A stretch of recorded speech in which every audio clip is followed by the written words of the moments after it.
YouTube? Herbzerp here, and I'm feeling kind of like an idiot because I definitely just ran the first sortie mission with a randomized loadout, no less. I would never pick Wukong with a Grinlok and a rocket launcher secondary for a spy mission, but the recording didn't take.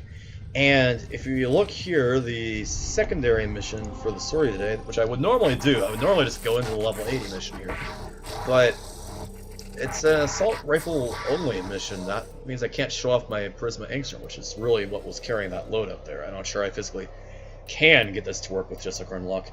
So what I'm going to do instead, even though I really don't want to, but I'm going to go ahead and just check and make sure this is recording. Okay, it is recording, so if that froze for a second, that's why. It's because I was tapping out. And I'm just going to go ahead and talk about this again, even though I'd love to hit the randomize button one more time. I feel like this is doable. This mission is definitely doable with this loadout, although admittedly if there are as many isolator bursts spawning, please return covered in blood. Well, that's part of the problem. That would be a big reason why that was so difficult, because it was draining my energy super fast if I was using that build. Huh. Well, I screwed up and took the wrong build into that mission. So let's go ahead and show off the build with the mission with the right build. Okay. Now all of a sudden I'm happy to get a chance to re-record there. So, what we got going here? Well, what I've got is my personal take on Defy builds. And a lot of people, when I talk about Defy, you see a lot of people with Wukong running builds like Fleeting Expertise just for the huge amounts of channeling efficiency, and then they're using Arcanes to heal you just heal you over and over, just because the entire goal of the build, right, is to keep Defy on indefinitely. Whenever you die, you essentially resurrect with 75% of your previous hit points. Now, why do I build my Wukong differently here? Why am I building my Wukong with narrow-minded and 280% duration? Well, it's specifically because of this invulnerability frame here. A lot of people don't pay attention to the 5 seconds of straight-up invulnerability you get on Defy. And with this much duration, you're getting almost 15 seconds on in of invulnerability every time that your health bar goes to 0. And the effect is actually kind of like I said this in the previous recording too, so I'm kind of just trying to rehash what I was mentioning. The effect is kind of like old Trinity, right?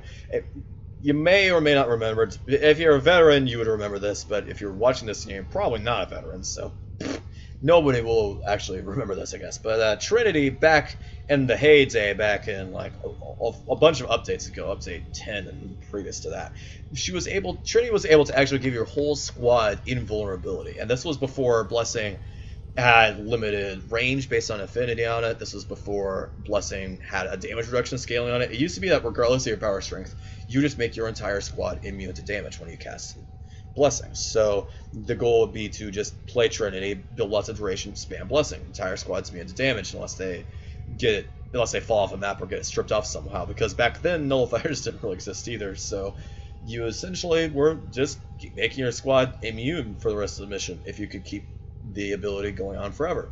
Blessing spam Trinity was kind of crazy, also kind of broken. So I'm basically glad that they nerfed it somewhat, but by the same token, I mean, you know, nullifiers and similar are a good counter to that, and nullifiers and whatnot are a good counter to Wukong too. So what we're going to do to counter against the threat of being nullified out of Defy is we're going to take natural talent, right? We want the casting animations on that sort of thing to be as rapid as possible. And the big thing that you want, that's the big reason why we want natural talent here, is just because whenever Wukong's Defy turns off, either due to lack of energy or due to the ability silence, right, being nullified, we want the actual physical time within which Wukong is not able to be immortal to be as short as possible, which is why we're doing that. Now, like I said, lots of duration, narrow-minded, prime continuity, constitution. This is also giving the knockdown recovery there, and that plus streamline gets our channeling efficiency on the Defy to being basically the minimal numbers here. And we're going to not have to worry about energy, because every time that our health bar gets refreshed and we're essentially dying from full health to enemy damage again, the Hunter Adrenaline should refresh our energy pool basically to full.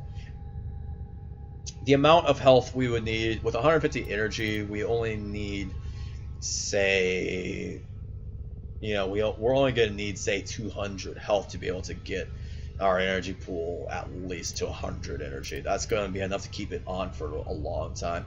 And it's a lot of cycles before, it's going to be a lot of cycles before the 100 adrenaline starts really not giving us enough value. And by that time, you can just get out of the fight, recast to fight, get back into the fight.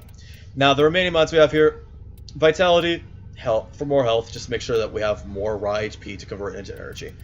Adaptation, because Wukong does have a good mechanic there in the Defy to be able to tank incoming damage and reduce the amount by which you care about the damage it's hitting you. Because I really feel like you can play Steel Fiber here if you really want to.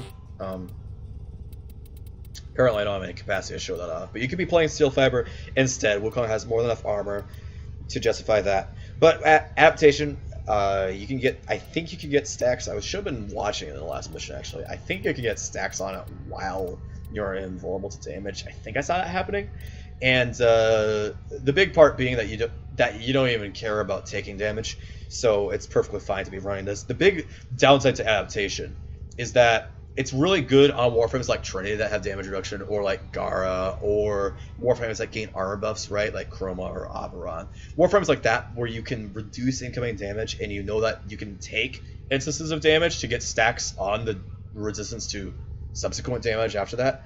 It's not really all that good if your Warframe is just relying on a health bar and you're not going to have any sort of reductions to incoming damage. At that point, raw damage resistance like Steel Fiber is probably better. You know, some examples of Warframes like that would be stuff like Hydroid and Saren. I feel like those sorts of Warframes, adaptation is not a very good fit.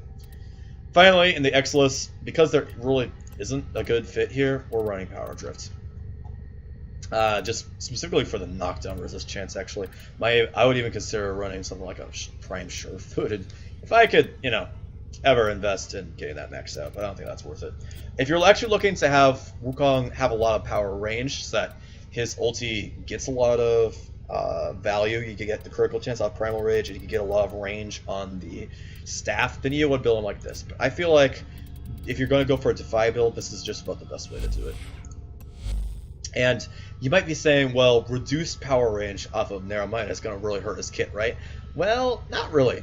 Iron Jab, no radius on it. Iron Jab is terrible. That will give you. Defy has no range scalings. Cloudwalker, the stun is irrelevant, so whatever.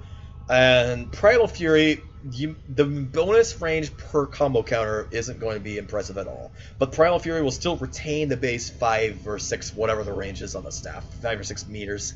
And the base range on the staff is still huge, and Primal Fury will still put out a ton of damage, just because it's able to knock down enemies, keep them crowd controlled, things like that. I'm probably not going to be using Primal Fury as much as Cloudwalker, just because Cloudwalker is going to be useful in specifically a spy mission, just to get around obstacles and things, but you know, Primal Fury is still good on this build, just because it still retains its base range, and the Iron Staff still deals a lot of damage, you know. We're looking at still 2k damage, 25% crit. I haven't been using any mods to increase the critical chance here. I do have the Organ Shot for critical damage, though. That's because normally if I'm going to go with an Iron Staff build, I'm going to use the Primal Fury Augment. Usually swap that out for Natural Talent or something, if I really need to be relying on the Iron Staff. But normally this thing is only good as a last resort weapon if you're going to do it. It's good as a last resort weapon, but it is a very powerful weapon because it does so much damage. Pressure Point, Fury, Reach, Drifting Contact, because combo duration is great on exalted weapons. Like I said, critical damage, but not critical chance, because critical chance comes off the Warframe augment. Fever Strike, will take Strike, and a bit of extra status chance. You could swap that into Condition Overload. If you want to invest a couple extra formats to get to the Condition Overload into there, that would be definitely worth it.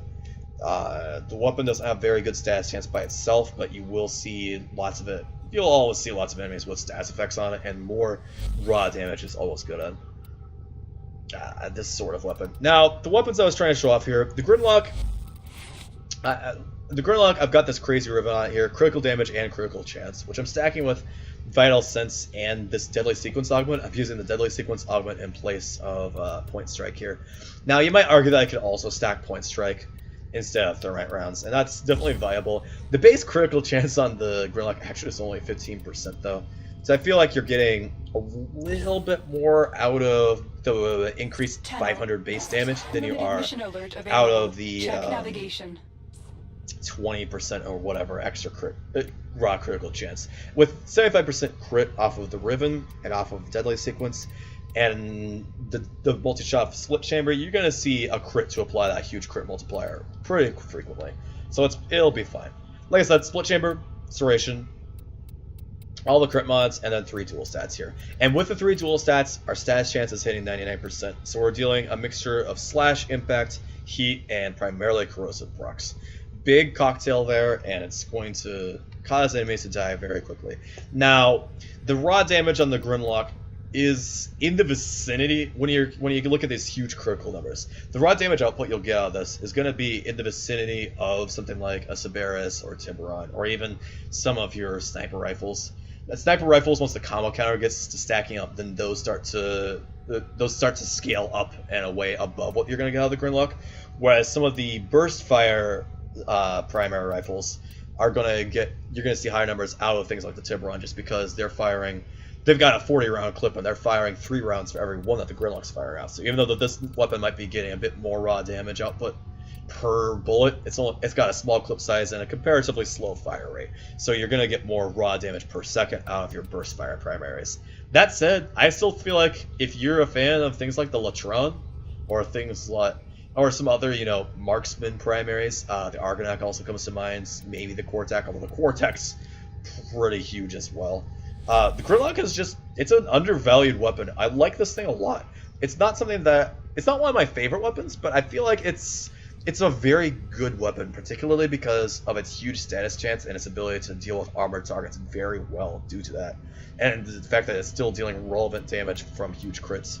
Very, very undervalued. Now, on the other hand, I think the Prisma Angstrum just is underestimated because it deals, and this is partially my crazy Riven doing this too, because I've got 350% damage on this Riven. But by the same token, the Prisma Angstrum, even without a huge Riven on it, still deals tens of thousands of damage on a fully charged shot. And it crits. Like, this thing's got a 20% crit chance and is it 20%? 18%. And a good critical multiplier. Like, it crits really hard. And on explosive weapon, that was changed too on the last time that secondary weapons got a pass. It was changed to have crit chances. And on explosive weapon though, crits are really good because any individual shot that crits is going to hit enemies in a huge blast radius, particularly since we're augmenting that blast radius a bit. And on the Angstrom, you're already firing off bursts of, at a minimum, 3 rockets on a single shot because of multi-shot. But if you full charge it, you're going to see 12 to 15 rockets coming out of that barrel. And they're going to cover a huge area with each of their blast radius. Any of those that crit are going to deal massive damage. And I do believe that this number is a sum of all the rockets coming out of the barrel with a fully charged shot, but like, still though, that's a ton of damage. Also worth knowing, since so many rockets come out of the barrel at once, this is a good weapon to apply status chance to. I was commenting on this earlier, but I don't know if this is a glitch or not, but it's currently showing 59% base status chance. So you can probably carve armor off of enemies reasonably fast with this thing. All I know is that the Prisma Angstrum is a monster of a weapon, and with a Riven and a 5-star Riven disposition, it becomes a little bit off the charts in terms of its damage output. For a secondary weapon, this thing is sitting up there with some of the meta weapons that people like to tout, things like the Panzero and some of the powerful kit guns. Like, I feel like this thing, like a Riven modded Angstrom is one of the more powerful secondaries possible in the game. And it should be, it's just very notable, and you don't see people talking about it a lot. Now, these 2 weapons I feel like are pretty good. The Sancti Magistar, not the best, but I have got a Riven here for attack speed. I was laughing because I rolled the stuff that was all Riven modded weapons, so that's amusing. But Point being, I don't really want to show off this stuff because it's a bad... Wukong is not a very good stealth frame, and I would never bring a rocket launcher into a spy mission. I just want to make that clear. If I had to choose, if I was going to bring a Grinlok and I was going to choose a secondary, I'd be choosing something silent, like the Pox, or like the Fusilier, or Hiku's, or something that's a throwing weapon. Point being, I just want to make sure there's no doubt here that this was, even though I didn't get to show off that this was a randomly rolled run, rest in pieces, that recording, also alliteration. Anyways, what we got here? Well, on the off chance I want to use this as a primary style melee weapon, we're going Blood Rush, Drifting Contact, Organ Shatter, and some more crit damage on the Riven. That's what this is set up with. But primarily, I just enjoy this because hammers have really slow, ponderous, cumbersome attack animations. And when it's already a weapon that's kind of weak due to dealing impact damage as its primary damage type, when so many melee weapons can be built for slash. So the fact that the animations are also slow is kind of a downside. But with Prime Fury and a bonus attack speed on the Ribbon, we've got a huge attack speed per second on this Magistar. That means you can use it as a bit of a crowd control weapon, because the only real upside to hammers is that they do deal some relevant raw damage if you can build them from crits, and then they crowd control. A lot of their stances have knockdown animations, and this one's no exception. Beyond that, corrosive damage. I could put more form on this, but I don't really care. I don't like the weapon quite that much. I always show off the iron staff, so let's look at my cat, my behind here. I want to talk about Sharpened Claw specifically, actually, because I feel like with the new set of updates, with the Fortuna patch, there's some argument to be had there. I had to, when I put in Fetch, I went ahead and took off the mod Bite. So if I was to take off the Sharpened Claws here, it would be Bite was what I had sitting here, because Bite, Maul, Hunter Recovery means that you're going to be getting, on average, 1,000 to 1,500 damage per Kavat auto attack, and not only does that mean that your Kavat's going to just straight up kill things, but it also means that Hunter Recovery is going to heal you for upwards of 500 odd damage, or 500 odd HP every time that your Kavat attacks. And that's pretty good. That is, in general, a pretty good amount of healing, you might say it. So, while I feel like that's worth having, and obviously having the 6 mods here to just have a tanky cat that kills things is definitely worth having, I'm going to say that I find it more valuable to run the Sharpened Claws here, just because high-level armor is something that is kind of it's one of the scaling objectives in Warframe, is high-level armor. Stacking Infested Auras is another one of those things that can just keep you from being able to put out damage. But when you have the Sharpened Claws on your Kavat is able to shred off 100% armor off of some targets. And that just means that some enemies in high-level missions are going to lose their mechanic of making you unable to damage them. And that is essentially one of the goals for being able to deal relevant damage. So even though Bite makes the Kavat deal relevant damage, I feel like Sharpened Claws makes the Warframe deal relevant damage under some circumstances, and that it can be even more valuable. Anyways, we've also got Fetch, also got Animal Instinct, same thing as Vacuum here. Take these on any companion ever. And the basic precepts, Charm, Mischief, Medikit for the bleed out reduction, and some tank stats. Link Armor is giving us 200 odd armor off Wukong, so we take that. We take that over Link Shields in this scenario, but you can do whichever you needed to, based on the Warframe.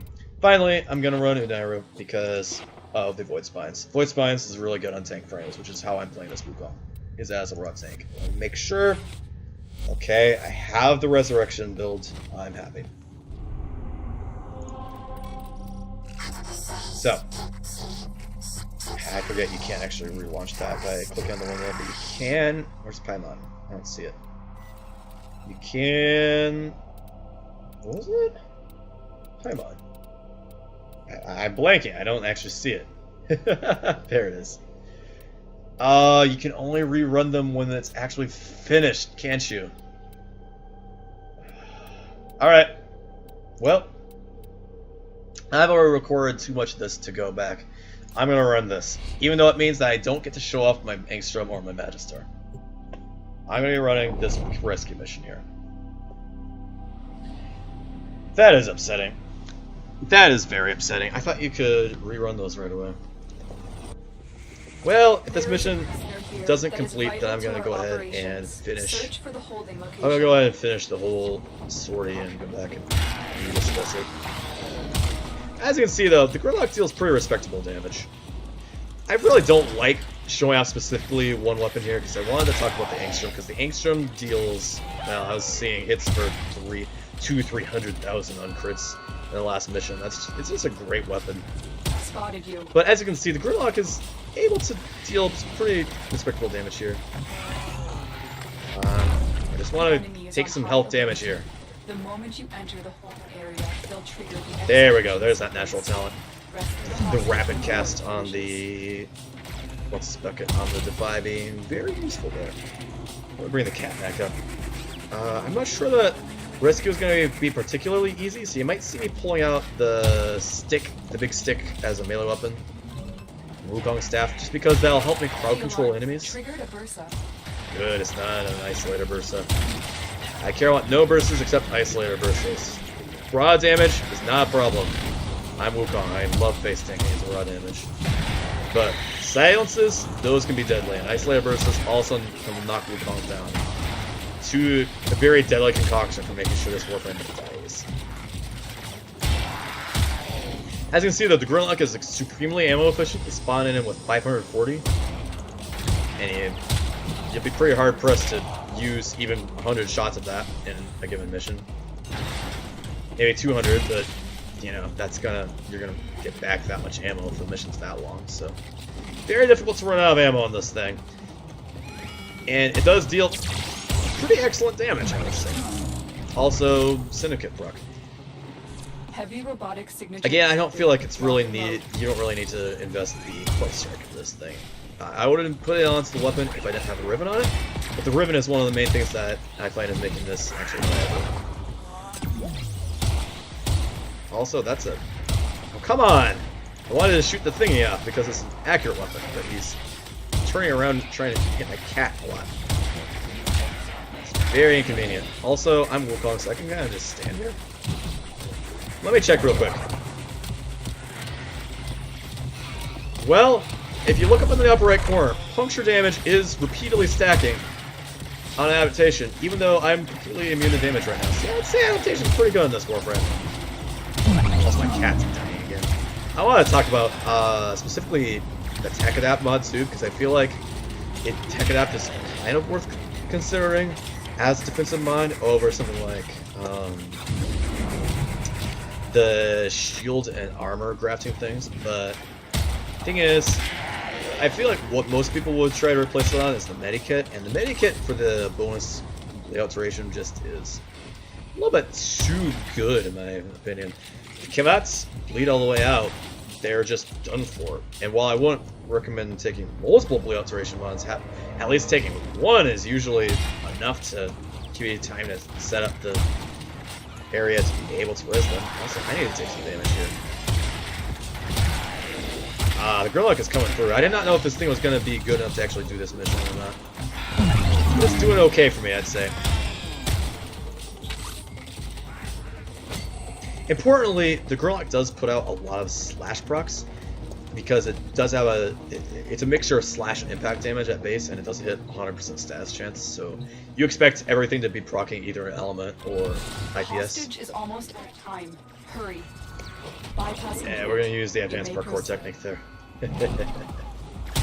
Hey buddy. Oh, he's dead to that slash. I have enough energy and I didn't see any nullifiers close by, so I'm just gonna hope that this works. Dang it. Anyways, what was I saying? The Grinlok does deal a lot of slash procs, and the issue with the last mission was that the enemies with the augmented shields stop taking slash procs as finisher damage. They actually take it as shield damage instead, which is a bit awkward. Made some of the enemies a bit difficult to kill. These are actually a bit easier. Grab that before we hack. We might as well. There's some affinity on hacking out. Yeah, I know you're in here. Process of elimination, buddy. Process of elimination. Subject found. You need to bring the captain to safety. Protect them at all costs. Not having a secondary weapon means I can't give the hostage a secondary weapon. That's okay.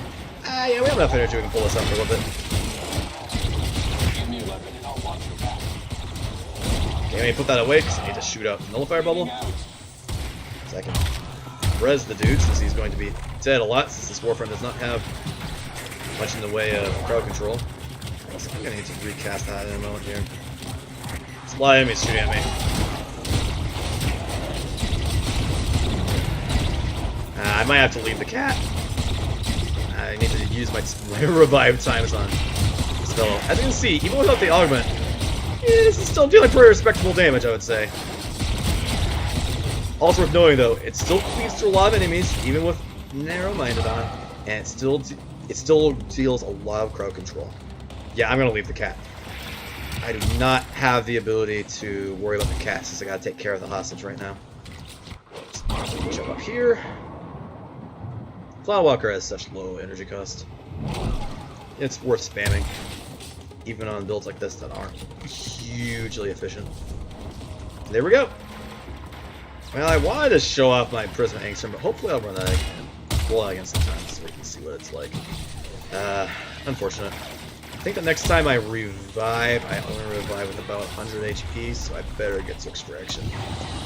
Because that's gonna eventually run me out of energy. Anyways, there we go. There you have it. That's Defy Wukong. That is a Grinlok, and I did not get to show off the other two weapons, but at least I got to talk about them. So there you go. Herp Surp out. Peace out. Happy New Year.